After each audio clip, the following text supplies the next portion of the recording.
Para entender lo que Welly Steck estaba a punto de intentar, primero debemos comprender qué hace al Annapurna tan especial y tan terrorífico.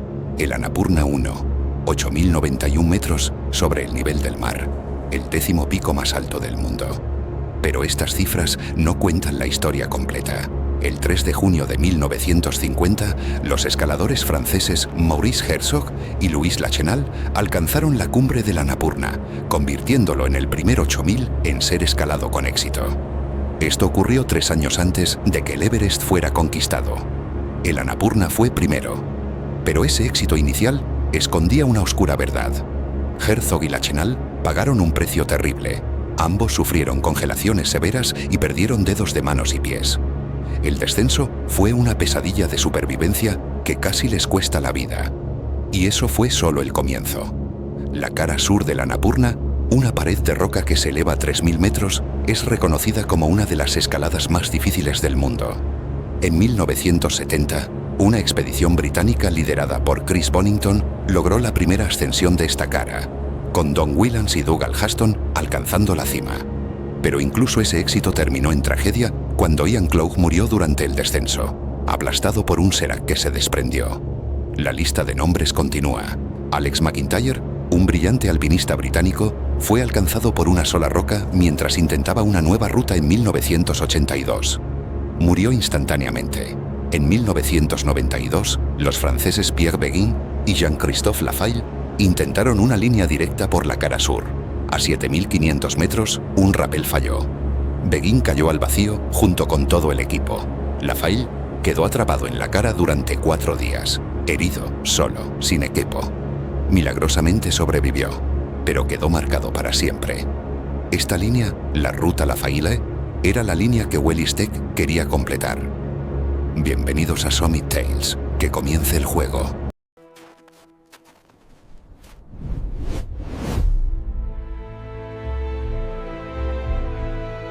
¿Por qué es el Annapurna tan mortífero? La montaña es infame por sus vastas e impredecibles zonas de avalanchas, con su cara sur siendo una enorme pared inclinada de hielo y roca que constantemente desprende nieve, creando alto riesgo de avalanchas a gran escala.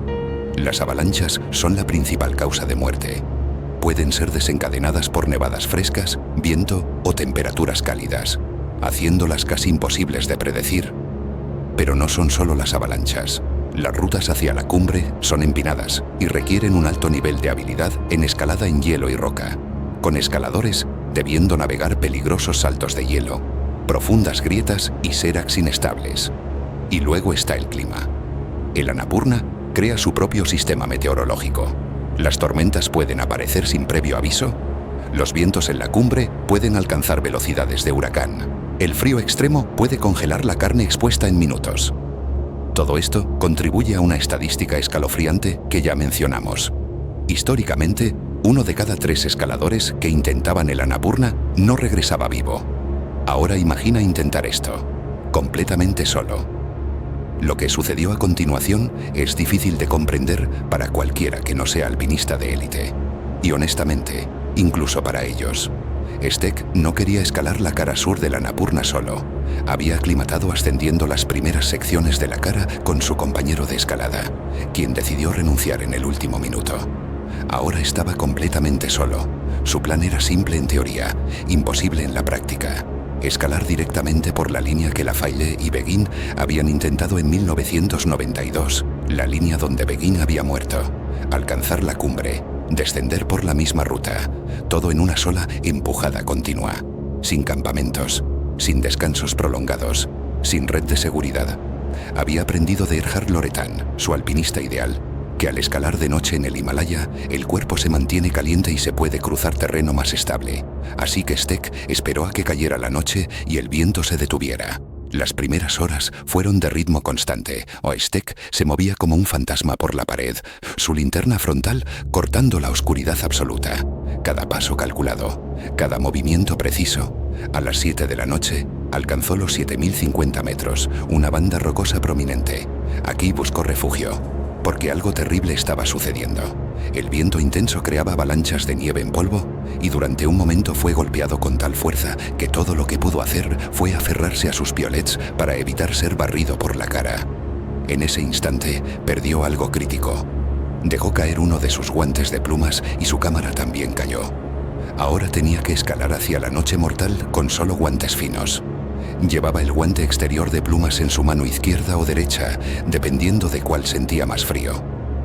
A muchos alpinistas, esto los habría obligado a retroceder. La congelación es casi segura sin guantes adecuados. Pero Steck continuó. Descendió brevemente a unos 6.850 metros, donde encontró una grieta en el glaciar. Montó su tienda en una grieta e hizo una pausa de aproximadamente 1 hora para preparar agua y comer. La pared superior aún lo esperaba. La sección más difícil, la parte donde Beijing había caído. Cuando el sol se puso y los vientos amainaron, supo que era su momento. Dejó la tienda y continuó escalando sin mochila, llevando solo 60 metros de cuerda fina de 6 milímetros, 5 pitones y un tornillo de hielo. Lo que siguió fue una escalada nocturna por terreno mixto extremadamente técnico. Hielo negro, roca suelta, inclinaciones verticales donde un solo resbalón significaría una caída de miles de metros. La dificultad con este tipo de ascenso, explicó Steck, no es un número como M5, sino mantenerse concentrado al 100% del tiempo para no resbalar, especialmente después de 20 horas en movimiento mientras se desciende por hielo negro. Piénsalo, 20 horas sin dormir, concentración absoluta, un error y mueres. Alcanzó la cumbre y solo se dio cuenta de que estaba allí porque, en esa oscuridad, no quedaba nada más por escalar. Era aproximadamente medianoche. Steck pasó 5 minutos en la cima. No hubo celebración, no hubo fotografía épica del amanecer. Solo oscuridad, viento y la comprensión de que la parte más peligrosa aún estaba por venir: el descenso.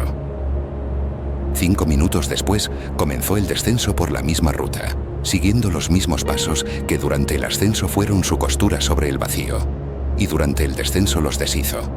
Descender una pared vertical en la oscuridad es exponencialmente más peligroso que subirla. No puedes ver lo que está debajo. Cada paso hacia atrás es un acto de fe. El tiempo de descenso de Steck desde la cima hasta su vivac, de 8.091 metros a aproximadamente 6.900 metros, fue de 3 horas, realizando 8 rápeles sin dejar ninguno de sus pitones o tornillos de hielo. El amanecer llegó y ya estaba más de la mitad del descenso de la cara, en terreno más seguro. Pero aún no había terminado. Hora tras hora, Steck continuó descendiendo. Sus músculos gritaban. Su mente luchaba contra el agotamiento. Las alucinaciones comenzaban a acechar en los bordes de su visión. Finalmente, alcanzó el glaciar alrededor de las 9:30 de la mañana, 28 horas después de iniciar la ruta. En el campo base avanzado, su equipo había estado observando con telescopios, siguiendo su progreso cuando era visible. Don Bowie y los demás esperaban ansiosamente, y cuando Steck finalmente apareció bajando por el glaciar, todos escucharon claramente que dijo: «Ahora podemos irnos a casa temprano». Eso respondía a la pregunta sobre si había alcanzado la cumbre.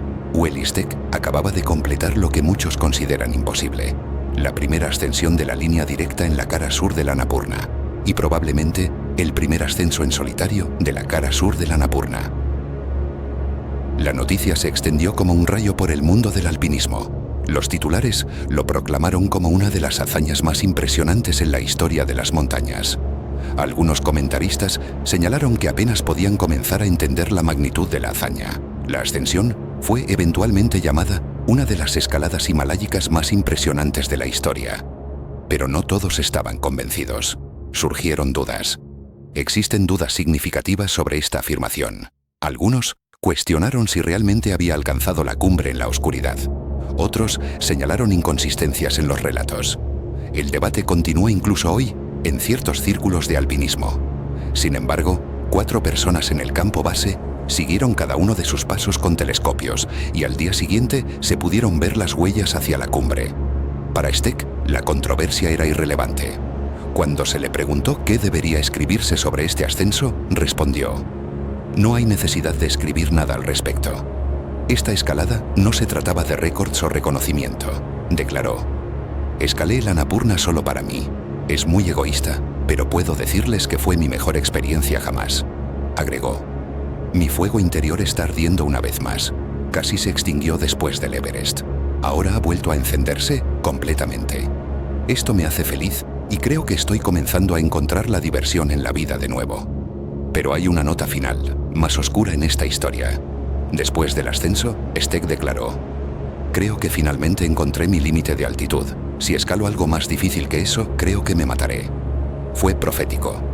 El 30 de abril de 2017, menos de 4 años después del Annapurna, Ueli Stek murió en una caída mientras aclimataba en las laderas del Nuptse, cerca del Everest. Tenía 40 años. El hombre que había desafiado lo imposible, que había bailado con la muerte en las paredes más peligrosas del mundo, finalmente encontró su límite. Pero no en el Annapurna. Esa montaña, la más mortífera del mundo, lo dejó ir. Y nos dejó con una de las hazañas más extraordinarias jamás logradas en la alta montaña. 28 horas en solitario, en la cara sur del Annapurna. Un hombre, una pared y la pregunta eterna de cuánto puede soportar el espíritu humano. La historia de Ueli Stek y el Annapurna nos confronta con preguntas incómodas. ¿Por qué arriesgar todo por una montaña? ¿Qué impulsa a alguien a buscar deliberadamente lo imposible? Quizás la respuesta esté en las propias palabras de Stek. Todo lo que podemos imaginar es posible, pero hay un costo. Siempre hay un costo. El Annapurna sigue allí, su cara sur brillando bajo el sol del Himalaya, esperando al próximo soñador que se atreva a desafiar sus paredes. Desde 2013, otros han intentado repetir la ruta de Stek. Algunos han tenido éxito, muchos han fracasado, algunos nunca regresaron. La montaña no juzga, simplemente existe, y en su existencia nos ofrece un espejo. ¿Hasta dónde llegarías para alcanzar tu sueño? Ueli Stek respondió esa pregunta en octubre de 2013. Y aunque su vida terminó demasiado pronto, su legado permanece grabado en hielo y roca a 8.000 metros sobre el mundo ordinario. A veces, 28 horas pueden contener toda una vida. El mundo del alpinismo nunca olvidará a uno de los más grandes, Ueli Stek.